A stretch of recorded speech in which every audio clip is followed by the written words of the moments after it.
Last time I made one of these was a little over a year ago, and I had just taken the lens completely apart, cleaned all of the glass elements, was about to clean the brass, and put everything back together.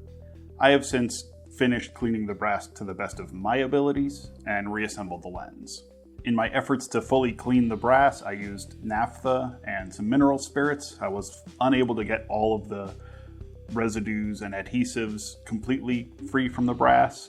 I've decided that rather than opting for more mechanical agitation or anything else that might further abrade the surface, that I'm just going to leave the existing residues and finish marks on the exterior of the brass. I may eventually have someone professional actually refinish the brass, but I'm more likely to leave it as it is an antique. Of course, the lens is just a lens, and to make it useful, I have to have a camera. So what I've got here is a Calumet CC400 Studio monorail 4x5 camera. I did a couple of tests with the lens to discover that it can in fact fully cover the 4x5 format. It has just a little bit of room for movements without causing severe vignetting. So it should be able to handle everything that this camera is likely to do for me. And of course I've got a nice heavy-duty tripod to carry this in the studio, and of course outside if and when I ever figure out how to handle this in the field.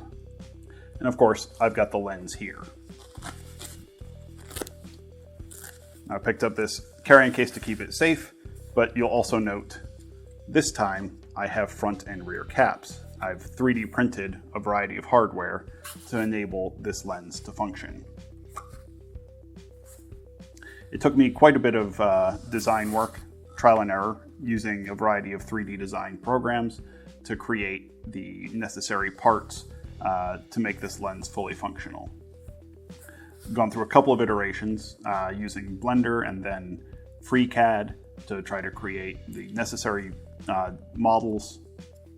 My brother generously printed a couple of prototypes for me, and then I acquired a 3D printer of my own and have since 3D printed all of the final parts myself.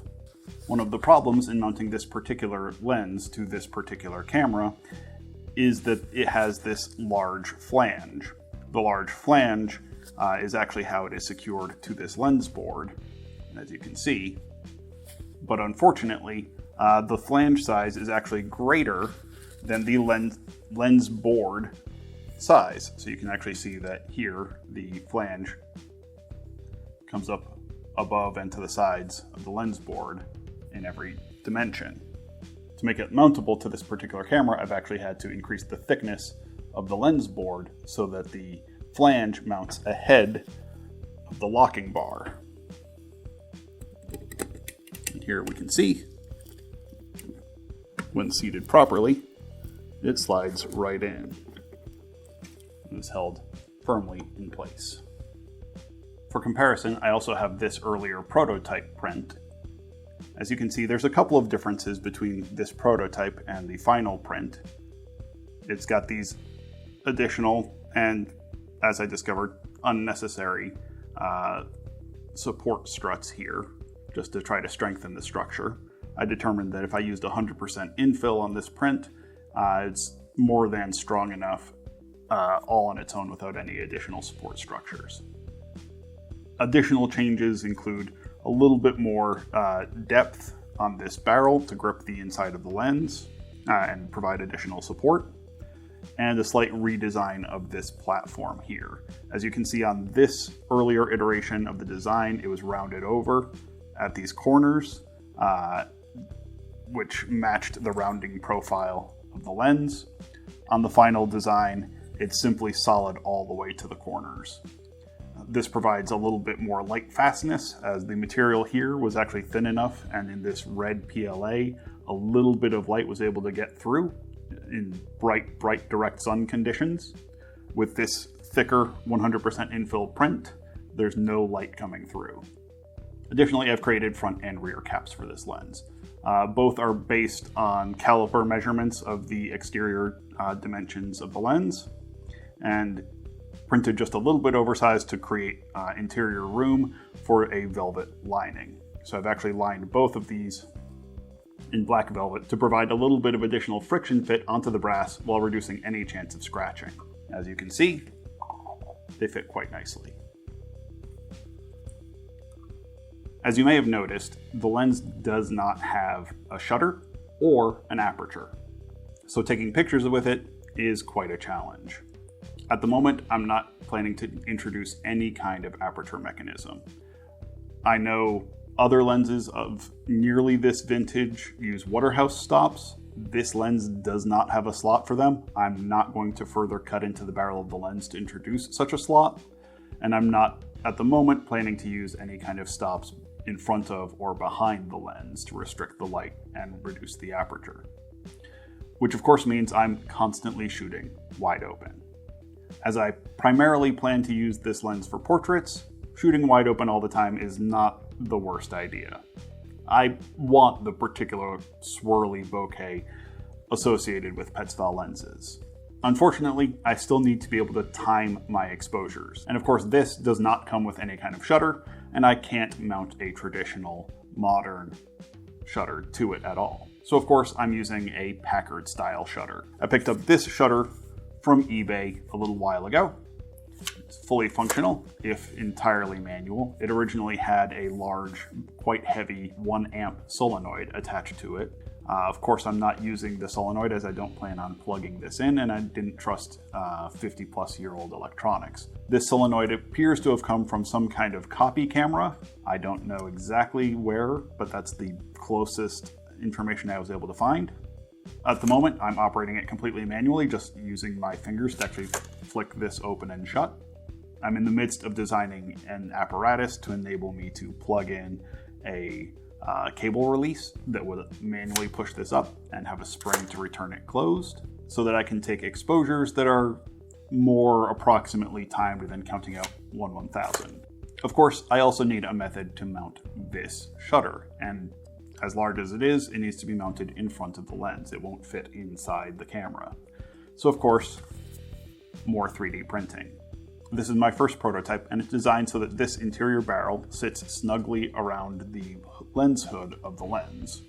Once there, there's just enough friction to keep it fully in place while I manipulate the shutter. As you can see, I've only got 2 of the 4 screws mounting this right now. That's actually because I made a small mistake in the dimensions of the print, not accounting for the way prints sometimes shrink during printing, so there's about a 1% error, and that's just enough with these very small holes to make it impossible to fit these screws.